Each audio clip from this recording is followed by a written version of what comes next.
Halo guys, kembali lagi di channel aku, di channel Valena SH. Jangan lupa subscribe video ini, like dan komen juga. Sekarang aku akan ngasih kamu bab kedua dari novel Kakak Kelas Jahat Itu Suamiku. Oke, check it out. Bab kedua adalah pendekatan. Berlari ke tempat di mana orang tua Edwin dan orang tua Fiona bertemu. Mereka bercengkrama dengan serius di ruang keluarga rumah itu. Fiona tertatih-tatih dengan kaki telanjangnya menuju ruangan itu. Ketika Fiona tiba, mereka sejenak hening dan menyembunyikan segala barang-barang seperti figura dan brosur entah apa yang mereka lakukan. Kenapa rasanya ada rasa rahasia di ruangan ini? Kali ini apalagi yang direncanakan? Pikiranku sedang tidak terkontrol dengan pertunangan yang mendadak ini. Melihat mereka hening membuatku berteriak dan cukup marah.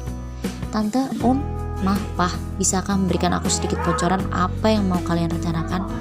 Rasanya paru-paruku sesak dan jantungku hampir copot karena pertunangan yang tidak masuk akal ini. Fiona menghela nafas panjang dengan emosi yang bertahan. Gini Fiona, Tante sama Om dan orang tua kamu memang punya rencana.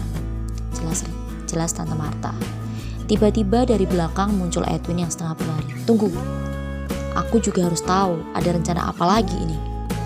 Aku mengerti sekarang, anak ini ternyata tidak terlibat dengan rencana pertunangan dadakan ini. Edwin melirik ke wajah Fiona. Gini nak Edwin, Tante dan Om juga orang tua kamu punya rencana. Sebenarnya ini sudah direncanakan sejak kalian kecil dan Mama Fiona bingung menjelaskan bagaimana. Takut akan menjadi salah paham lagi. Begini, pada intinya kami ingin menikahkan kalian berdua. Selain untuk bisnis keluarga dan menyelamatkan aset keluarga Fiona, sebenarnya pernikahan ini kami rencanakan sejak kalian kecil. Tante Marta menjelaskan dengan hati-hati tapi spontan. Apa? Menikah? Fiona dan Edwin bersamaan berteriak dan saling bertatapan satu sama lain. Ma, Pa, batalkan rencana pernikahan ini ya. Aku dan Edwin tidak saling mencintai, tolonglah Ma. Fiona meringkuk di kaki orang tuanya memohon pernikahan ini dibatalkan. Begitu juga dengan Edwin. Ma, Pa, sudah, jangan berbuat sembarangan lagi. Ini bukan main-main, Pa. Ma, tidak ada cinta dan ini demi bisnis. Apakah Mama dan Papa tega mengorbankan anaknya jadi seperti ini? Rengek Edwin bersujud di depan mamanya.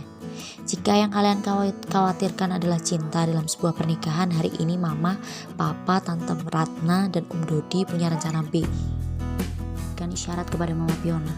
Dengan sigap mencengkeram lengan anak mereka dan mereka dimasukkan ke dalam satu kamar lalu dikunci dari luar. Loh Ma, kok dikunci? Buka Ma pintunya. Fiona berteriak sambil menggedor-gedor pintu.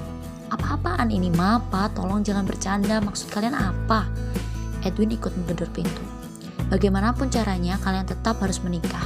Kami sepakat membuat kalian jatuh cinta. Tidurlah di kamar yang sama, pikirkanlah baik-baik. Dalam waktu 3 hari kami akan mempersiapkan pernikahan kalian. Aku harap besok pagi kalian sudah menyerah dan berkata untuk menyetujui pernikahan ini.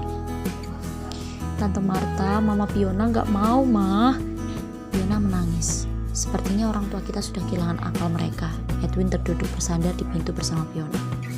Kenapa sih kamu gak memberontak? Kamu bisa kan mencongkel pintu ini? Kenapa kamu diem aja? Fiona memaki dan terus memaki Edwin sambil terisak dan menangis. Edwin tidak tega melihat Fiona menangis.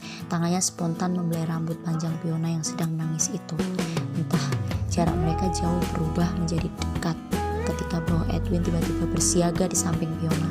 Tangan Edwin meletakkan kepala Fiona ke bahunya perlahan dan membelainya perlahan. Bahu Edwin, dia bisa melakukan kelembutan seperti ini? Dia membelaiku? Apa yang dipelajarinya di Amerika? Banyak pertanyaan tersimpan di benak Fiona. Debaran jantung ini tidak bisa bertahan lagi. Semakin kencang dan membuatku berhenti menangis dan tersisa senggukan yang membuat dada semakin sesak. Aku mulai terhanyut bersandar di bahunya serasa luruh begitu saja. Kenapa aku melakukannya? Oh Tuhan, apa yang terjadi padaku? Tangisnya sudah berhenti. Apa yang harus kulakukan? Gumam Edwin gelisah dan terus memikirkan sesuatu. Suasana berubah menjadi canggung.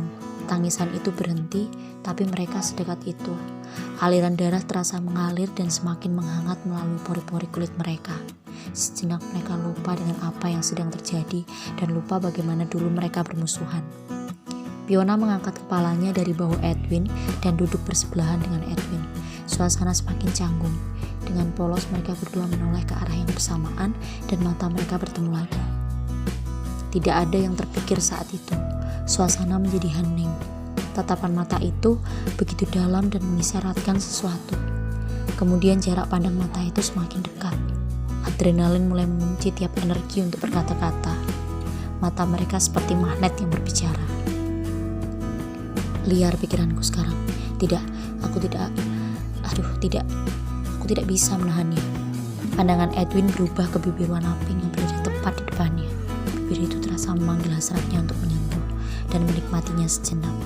Berulang kali Edwin selalu menahan gejolak yang ada di dadanya saat ini. Kenapa tubuh kaku dan tidak bergerak? Aku terus menatap mata Edwin tanpa ada rasa ragu. Ada apa ini? Kenapa tidak bisa menahan jarak? Oh Tuhan, tidak.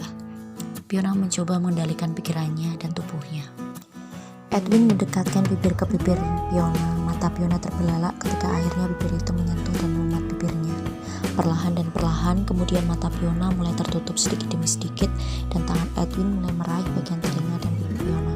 Fiona pun terhanyut. Tanpa sadar tangannya mulai melingkar di leher Edwin dan mereka menikmatinya sangat lama.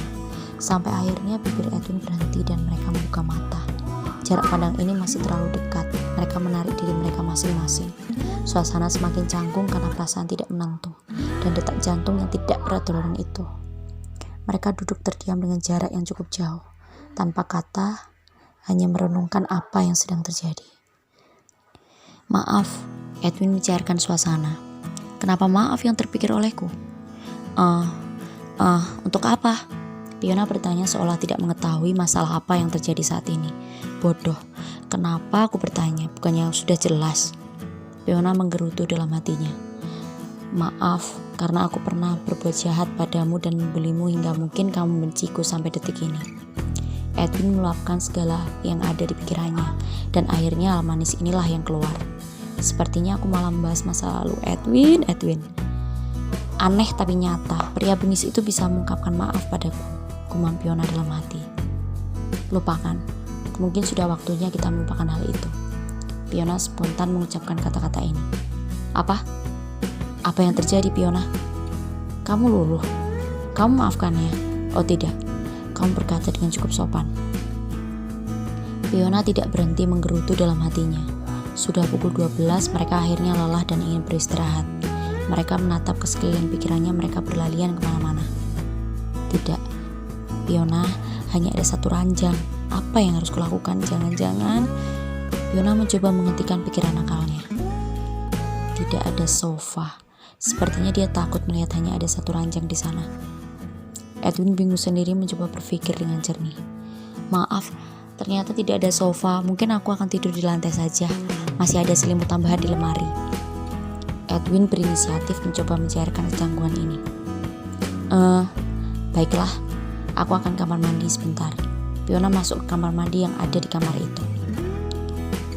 Edwin sudah merapikan tempat tidurnya di lantai dan membersihkan ranjang yang akan dipakai Fiona. Edwin mulai berbaring mendengar Fiona selesai dari kamar mandi. Edwin pura-pura tidur. Ternyata dia gampang tertidur juga, kata Fiona dalam hati. Dengan spontan Fiona menaikkan selimut Edwin agar menutupi tubuhnya itu dan berharap Edwin tidak masuk angin karena tidur di lantai. Fiona berbaring di ranjang dan masih terjaga melihat langit-langit. Kenapa masih saja tidak bisa tidur? Fiona menarik selimutnya lagi. Fiona diam-diam memperhatikan Edwin dari atas ranjangnya. Kenapa rasanya berbeda waktu itu dengan saat ini? Dia memang tampan, tapi melihat sikapnya saat itu membuatku muak. Hanya saja sekarang terasa lebih dewasa dan dia masih manis saat tidur. Fiona tersenyum kecil. Apa yang kamu pikirkan, Fiona? Hatinya gusar dan mulai menggigit selimutnya. Ciuman tadi juga ciuman pertamaku. Kenapa dia yang mendapatkannya? Fiona mengernyitkan dahi dan melirik lagi ke Edwin lalu menutup mukanya dengan tangan dengan perasaan malu. Edwin hanya pura-pura tidur, sadar dirinya diperhatikan sejak tadi. Ada senyuman tersungging kecil di bibirnya. Edwin semakin membayangkan ciuman tadi dan wajahnya mulai memerah. Kali ini Edwin tidak tahan untuk pura-pura tertidur lagi. Edwin terduduk dan tertawa membelakangi Fiona. Fiona terkejut dan melihat ke arah Edwin yang sedang tergigih geli tanpa alasan. Maaf Fiona, sepertinya aku tidak tahan lagi berpura-pura tidur. Kenapa kamu mencuri pandang menatap wajahku? Apa kamu mulai sadar aku tampan? Masih tertawa kecil dan dia mulai tertawa jahil sambil membelakangi Fiona.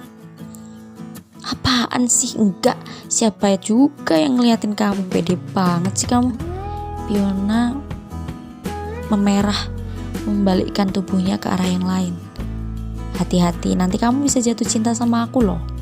Edwin mulai menggodanya. Fiona terdiam mendengar perkataan itu dan tidak menjawab sama sekali. Edwin kembali terbaring dan menatap punggung Fiona dari bawah ranjang. Mungkin aku tidak akan menyesal menerima pertunangan dan pernikahan ini. Edwin tersenyum kecil dan berkata dalam hatinya, sambil menarik selimutnya dan bersiap untuk tidur.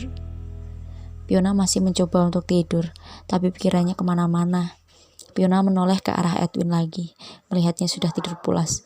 Dia bisa-bisanya tertidur lelap. Apa dia tidak berpikir jawaban apa yang harus dipersiapkan ketika Tante Martha dan Mamaku tanya? Sudahlah, aku tidur saja, dasar pria aneh. Fiona akhirnya tertidur. Oke guys, bagaimana dengan novelku?